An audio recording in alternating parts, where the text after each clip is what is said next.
Меня зовут Мадина Акпатам, я ученица 7 А класса, и я хочу рассказать вам про свои любимые книги, которые я прочитала на каникулах.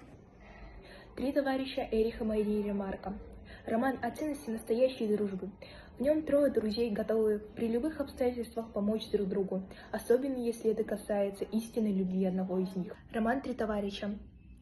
Роман о любви и дружбе. Он показывает нам, что друзья нужны не только для развлечений, что порой жизнь бывает жестока и обманчива, и в эти моменты нужны друзья.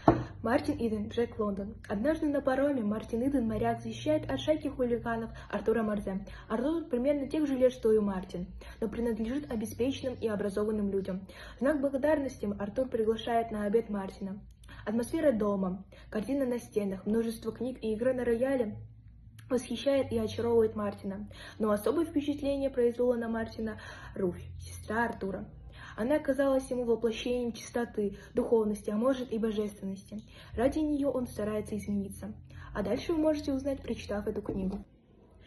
«Цветы для Алджернона» Дэниел Кис. Умственно отсталому человеку делают операцию на повышение интеллекта. Он становится гением. Но будет ли эксперимент удачным? Это вы узнаете, если прочтете эту книгу. «Цветы для Алджернона». Это одна из тех книг, которая заставляет задуматься. Ведь наша жизнь может измениться в любой момент, и изменившись, мы станем совершенно другими людьми.